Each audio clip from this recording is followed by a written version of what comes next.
अगर आप पिछले 2-3 साल के पेपर उठाओ, सैंपल पेपर्स उठाओ, तो आपको सिंपली रियलाइज हो जाएगा कि अब फिजिक्स का पेपर पूछने का तरीका बदल चुका है। अब आपको सिंपली उस तरीके से क्वेश्चन नहीं पूछे जाते थे जो आज से 4-5 साल पहले पूछे जाते थे। यानी कि पिछले 10 साल के क्वेश्चन हमने कर लिए, उन्हीं में से क्वेश्चन को रिपीट कर करके पूछ लेते थे। अब वो जमाना गया। अब फिजिक्स का पेपर बनाते वक्त में कॉन्सेप्चुअल क्वेश्चंस बनते हैं कि नहीं, इसका बहुत ध्यान रखा जाता है। एक नया ट्रेंड शुरू हो चुका है और मैं समझ नहीं पा रहा हूं कि क्यों यूट्यूब पे इस नए ट्रेंड के बारे में इनफ वीडियोस नहीं है, क्यों स्टूडेंट्स को ये सारा गाइडेंस नहीं दिया जा रहा है। I don't know why. आपको ये पता होना चाहिए कि अब फिजिक्स का पेपर कैसा आता है और आप फिजिक्स का पेपर कैसा प्रेडिक्ट कर सकते हैं, यानी कि अब आप कैसे एक्सपेक्ट कर सकते हैं फिजिक्स के पेपर को। इसीलिए इस वीडियो को एंड तक जरूर देखना। आपके मन में जो भी कुछ डाउट होगी कि फिजिक्स का पेपर इजी आएगा, डिफिकल्ट आएगा, मॉडरेट आएगा, कॉन्सेप्चुअल आएगा या रट्टे वाला आएगा, वो क्लियर हो जाएगी। मैं आपको उसका रूट कॉज का प्रॉब्लम ही बताऊंगा, लेकिन उसके पहले आप ये मन बना लीजिए कि ये वीडियो आपको डराने के लिए नहीं बना रहा हूं, आपको सच्चाई से अवगत कराने के लिए बना रहा हूं, आपको सच्चाई फेस करने के लिए बना रहा हूं। अगर आज आपको रियलिटी पता चल जाएगी ना, तो आपके पास समय है इंप्रूव होने का। मैं उन टीचर्स में से नहीं हूं जो सिर्फ आपको एग्जाम तक ऐसे खुश रखने के लिए सारी बातें बताएगा, फिर आप एग्जाम के बाद कौन मैं कौन कुछ पता नहीं। मुझे आप सभी को बोर्ड एग्जाम्स के बाद नीट की, जेई की, सीयूईटी की प्रिपरेशंस भी करानी है। तो इसीलिए मैं आपको अभी ही जो वार्निंग दे रहा हूं, प्लीज इसे एक अच्छे माइंडसेट के साथ पॉजिटिवली लीजिएगा कि अच्छा हुआ आज हमें पता चल गया, अब हमारे पास समय है कि हम अपने आप को उस हिसाब से डेवलप कर पाए। ठीक है, तो ये वीडियो बहुत छोटा रहेगा लेकिन बहुत इंपॉर्टेंट रहेगा। हर एक क्लास 12 के बच्चे के पास में ये वीडियो पहुंचना चाहिए, ये मेरी आप सभी से रिक्वेस्ट है। और ये आप ही कर सकता है, आप जो भी स्कूल में है, जो भी कोचिंग में है, वहां के ग्रुप में ये वीडियो को शेयर करिए, हर स्टूडेंट तक ये वीडियो जाने दीजिए। आप ऐसा नहीं कर सकते कि ये बस हमें पता है, किसी और को पता ना होता कि हम आगे आ जाए, ऐसा नहीं होता है। अब यहाँ पे कंपटीशन वो नहीं है कि कौन पास होगा कौन फेल होगा, समझा? तो प्लीज इस वीडियो को अभी शेयर कर दो। चलिए शुरू करते हैं। मैं आपको जो बताना चाहता हूं वो सबसे पहले क्लियर करता हूं। अभी मुझे पता है आप सभी की हालत कुछ ऐसी ही है, एग्जाम बहुत नजदीक है, सर पे चढ़ के नाच रही है एग्जाम। आप सभी को दिन कैसे खत्म होते जा रहे हैं पता ही नहीं चल रहा है। आज आप देख लो, आज वैसे जब मैं ये रिकॉर्ड कर रहा हूं तो 15 तारीख है, शायद अपलोड करूंगा तो 16 हो गई होगी, बट ये 15-16 तारीख जो आज है, सेम अगली 15-16 तारीख को आपकी एग्जाम होने वाली है। Do you realise how close you are? आपको कभी लगता था बहुत टाइम है बोर्ड एग्जाम में, कब पढ़ना है कोई टेंशन नहीं, आराम से पढ़ लेंगे, लेकिन अब एग्जाम में गिने चुने दिन बाकी है जितने आपको कैलेंडर में दिखता है। ठीक है, तो आपको एग्जाम पेपर लिखने के पहले कुछ चीजों का ध्यान रखना है।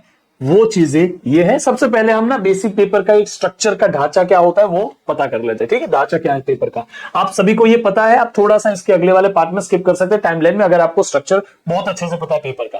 तो 33 क्वेश्चंस होते हैं टोटल, उसमें सेक्शन ए में 16 क्वेश्चंस होते हैं, जिसमें 12 एमसीक्यूज होते हैं और असर्शन रीजन बेस्ड भी क्वेश्चन होते हैं। तो 12 एमसीक्यूज और बाकी के जो असर्शन रीजन क्वेश्चन। उसके बाद सेक्शन बी में 5 क्वेश्चन 2 मार्क के होते हैं, सेक्शन सी में 7 क्वेश्चन 3 मार्क के होते हैं, सेक्शन डी में 2 केस स्टडी बेस्ड। ये गेम चेंजिंग है भाई, पूरा गेम बदल गया इधर से। और case study based of 4 marks each, and section E contains of 3 long answer of 5 marks. ये आपका पेपर पैटर्न है। अब यहां पे आप अटकते कहां हो पता है? सबसे पहले सेक्शन ए में अटकते हो। Section A, Section A is completely MCQ based or assertion reason based. It requires thorough knowledge and concepts to crack this section. तो यहां आप अटकोगे। फिर आपके सबसे ज्यादा अटकने के चांसेस सेक्शन डी में होते हैं, केस स्टडी बेस्ड क्वेश्चन में होता है। केस स्टडी बेस्ड क्वेश्चन में आप गारंटीड अटकोगे, बहुत कॉन्सेप्चुअल चीजें पूछते हैं इसमें। तो ये 2 जगह पे सबसे ज्यादा आपके अटकने के चांसेस हैं। और मैंने जो एनालिसिस किया वो एनालिसिस ये कहता है कि अब कॉन्सेप्चुअल एमसीक्यूज और असर्शन रीजन ज्यादा पूछे जाते हैं। डायरेक्ट एमसीक्यूज, थियोरेटिकल एमसीक्यूज होगा, लेकिन उसमें भी कॉन्सेप्ट अप्लाई करना पड़ेगा, डायरेक्ट नहीं हाँ दिस इज ट्रू और दिस इज फॉल्स, ऐसा नहीं। आपको मैं दिखाता हूं, आप सैंपल पेपर देखिए। यहाँ पे अभी जो आपका सैंपल पेपर रिलीज हुआ है वो उसको देखिए। इस सैंपल पेपर में ना, इसमें पहला ही क्वेश्चन देखो तो उसमें भी आपको नॉलेज अप्लाई करना पड़ेगा, डायरेक्ट नहीं आंसर आएगा कि हाँ इसका यही आंसर होता है। उसके बाद इसमें भी आपको कुछ ना कुछ सॉल्विंग करनी पड़ेगी। आप देखो उसके बाद यहां पे भी डायरेक्ट नहीं, आपको कोई आंसर डायरेक्ट नहीं आ रहा है, देखो सब सॉल्व करना पड़ता है। ये क्वेश्चन आपको मिला है जिसमें आपको थोड़ा डायरेक्ट आंसर मिलेगा। तो 3 के बाद चौथा क्वेश्चन वैसा था, 5वें में वापस न्यूमेरिकल सॉल्व करना पड़ेगा, कैलकुलेशन करोगे, ये सब करोगे। इसमें 6th में भी आपको न्यूमेरिकल सॉल्व करना पड़ेगा। मतलब आपको यहाँ पे ना रेजिस्टेंस, कैपेसिटेंस, 10 वोल्ट ये सब दिया है, उसके बाद आपको बोला इंडक्टेंस बता दो, ये सारी चीजें। और ये तो भाई माइंड ब्लोइंग है, आपने ये रट्टा मारा होगा तभी आपको याद होगा ये सारी चीजें। एक ही एमसीक्यू में इतनी सारी चीजों का नॉलेज पूछ लेना, तो ये बहुत कंसेप्चुअल चीजें हैं, बहुत इन डेप्थ पेपर पूछा जा रहा है, ये चीज को दिमाग में रखिए। अब देखो यहां पे इन सब में एक चीज बहुत कॉमन है, अब कंसेप्ट अप्लाई करने वाले क्वेश्चन ज्यादा पूछे जा रहे हैं एमसीक्यू में, ये पहला ऑब्जर्वेशन। फिर there are some tricky questions जो आपको पता होने चाहिए। जैसे ये सैंपल पेपर जो रिलीज किया उसी में जाके देखो, ये क्वेश्चन देखो, क्वेश्चन नंबर 19। क्वेश्चन नंबर 19 एक बहुत ही ट्रिकी क्वेश्चन है, आ गया तो यूं काम हो जाएगा, लेकिन सबको नहीं आता।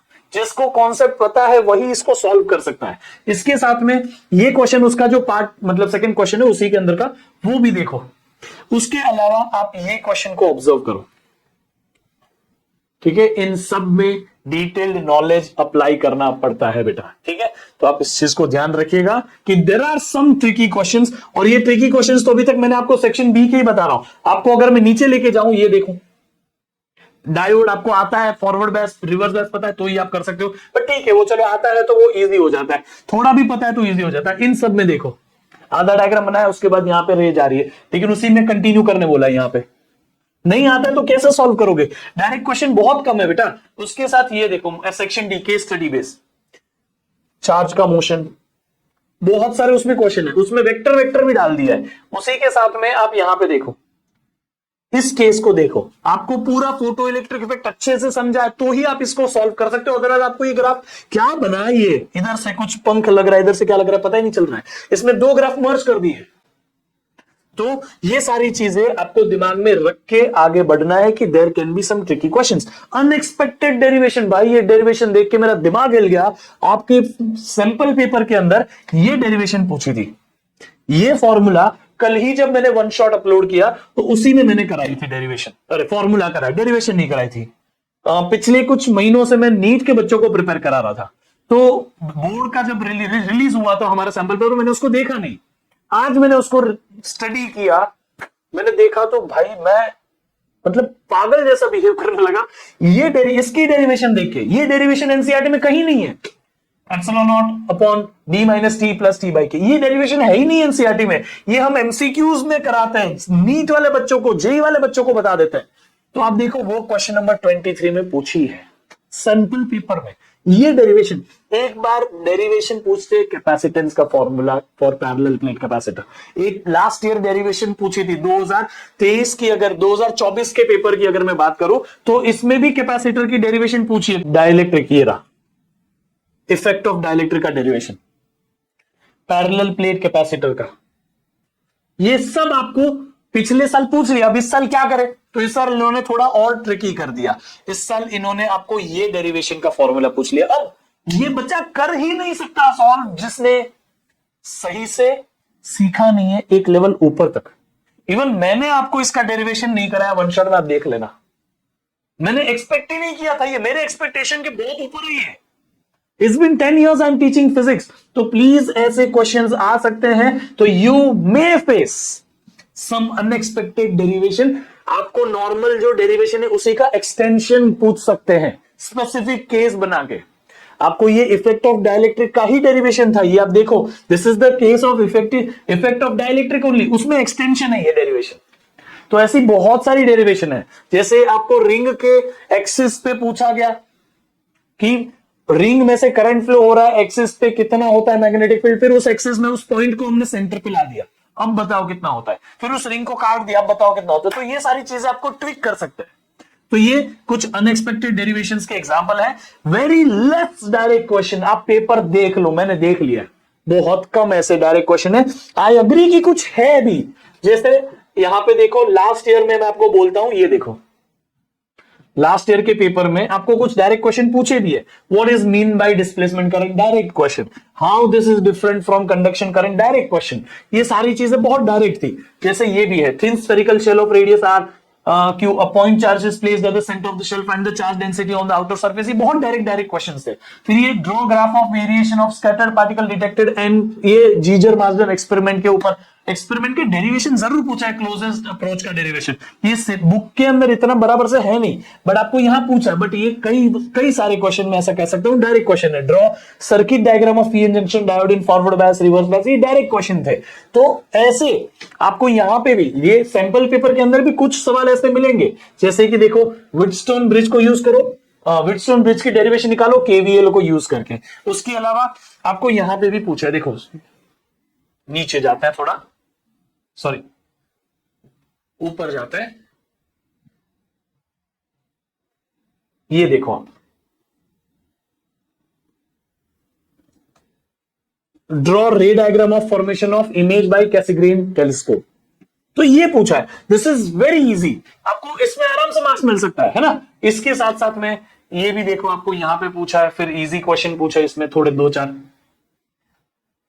ये देखो सिलिंड्रिकल, अच्छा एक मिनट, ये नहीं, एक डेरिवेशन जो है ना आपको यहां पे गॉस लॉ की भी पूछी है, मैं आपको वो बता देता हूं।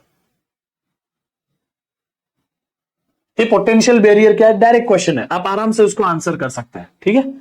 फिर ये देखो state Gauss law theorem derive करो, इस गॉस लॉ की थ्योरम को यूज करके डिराइव करो linear charge density line charge वाला डेरिवेशन। इलेक्ट्रिक फ्लक्स बताओ, उसका एसआई यूनिट बताओ, गॉस लॉ लिखो और उसका यूज करो हम प्लेन शीट के लिए डेरिवेशन करने के लिए। तो ये बहुत डायरेक्ट क्वेश्चन, ये आपको पूछ लिए, आपका काम हो गया। तो इसीलिए इन पेपर को ऑब्जर्व करके मुझे एक चीज बराबर से रियलाइज हुई कि आपके पेपर में क्वेश्चन क्या आएंगे, कैसे पूछे जाएंगे, क्या ट्रिक करेंगे उसको, वो हम नहीं अभी प्रेडिक्ट कर सकते इतना ज्यादा, लेकिन कौन से टॉपिक आएंगे ये हम बराबर से प्रेडिक्ट कर सकते हैं। तो फिजिक्स के पूरे सिलेबस में अगर 100 टॉपिक है तो 100 टॉपिक के अंदर से हम गिन के 30 टॉपिक निकाल लें और उन्हीं टॉपिक पे मेहनत करें, तो इस पेपर में भी कितना भी ट्रिकी पेपर बना ली, वो इस पेपर में भी तू 70 में से 60 तो मेरे लिए भी बोलना थोड़ा हाइप करने जैसा हो गया, 50 क्रॉस कर सकता है तू। 20 मार्क का तू मान ले कि तेरे को ट्रिकीनेस में, डिफिकल्टीनेस में नहीं आया, लेकिन 50 क्रॉस कर सकता है। इसीलिए मैंने उस रिसर्च में एक वीडियो बनाया, आपको अभी हमारी चैनल पे मिल गया होगा वो वीडियो, उसमें देख लो, इंपॉर्टेंट टॉपिक की लिस्ट दी है, प्लीज उसको कर लेना। और उसमें से कोई भी टॉपिक सीखना हो, मैं आप सभी के लिए वन शॉट सीरीज जो बेस्ट शॉट है, पूरे यूट्यूब पे इतना डिटेल एक्सप्लेनेशन नहीं मिलेगा, वो कर लेना, ठीक है।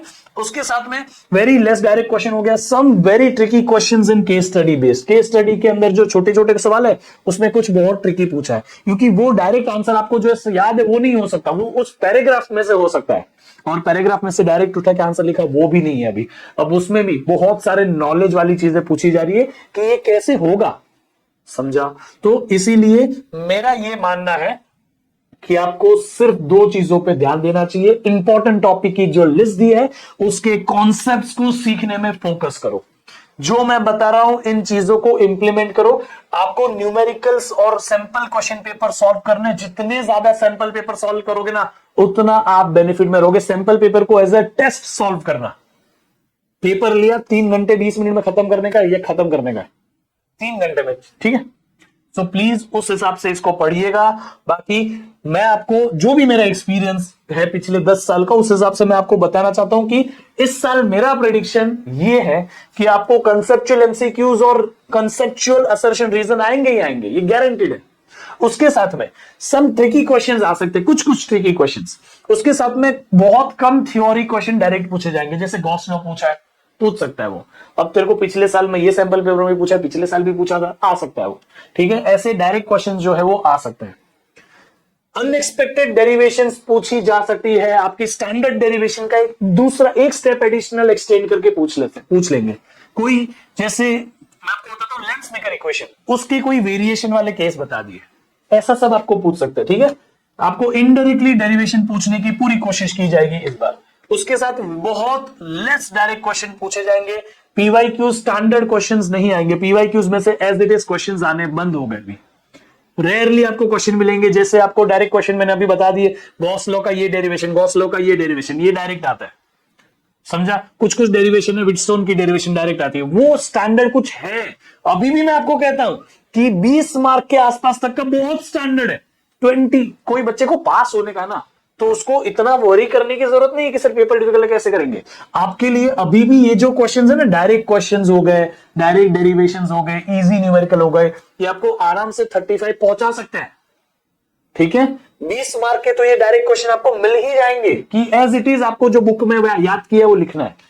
उसके साथ में मोस्टली इंपॉर्टेंट टॉपिक्स में से ही ये पूरा पेपर बनेगा, और ये इंपॉर्टेंट टॉपिक्स की लिस्ट देखो, मैंने मोस्ट रिपीटेड टॉपिक्स तो बना दिया है, अब चैनल पे आपको मोस्ट इंपॉर्टेंट टॉपिक्स की भी लिस्ट मिल गई है। तो प्लीज उस लिस्ट को टेलीग्राम से डाउनलोड करिए और उसको जरूर देखिए, वो बहुत जरूरी है आप सभी के लिए। मैं बोर्ड एग्जाम्स को जितना आसान बना सकूं उतना बनाने की कोशिश कर रहा हूं, मैं पूरी मेहनत कर रहा हूं बेटा। इस बोर्ड एग्जाम के बाद हम इसी चैनल के ऊपर नीट और सीयूईटी और जेईई की प्रिपरेशन भी करेंगे। आपको पूरी फिजिक्स की प्रिपरेशन यहां होगी। आपको ऑलरेडी इस चैनल के ऊपर वन शॉट के वीडियोस मिल रहे हैं। You have given so much love to this videos, thank you everyone. ये वीडियो आप जरूर देखिएगा, आपका एग्जाम अच्छा जाएगा और आप जो ऐसा मायूसी फील कर रहे हो आपको भी ऐसा कॉन्फिडेंस मिलेगा। ठीक है, आपको अगर पूरा वीडियो नहीं देखना है या फिर आपको पूरा चैप्टर आता है, कोई टॉपिक ही नहीं आता, इंपॉर्टेंट टॉपिक्स जो आपको सीखने हैं वो वन शॉट में टाइमलाइन में जाके सीख लीजिए। ठीक है, तो आप मुझसे यहाँ पे कनेक्टेड रह सकते हैं। वैसे मैं आपको ये सारी प्रिपरेशन इस चैनल पे कराऊंगा और ये सारे सेशन भी लाऊंगा, बट अभी इतना टाइम नहीं लूंगा आपको। आप ये जगह पे मुझे फॉलो कर सकते हैं। बाकी मिलते हैं हम अगले क्लास में, तब तक के लिए thank you everyone, bye bye, see you, take care, love you all. ज्यादा टाइम नहीं लेते आज, ठीक है।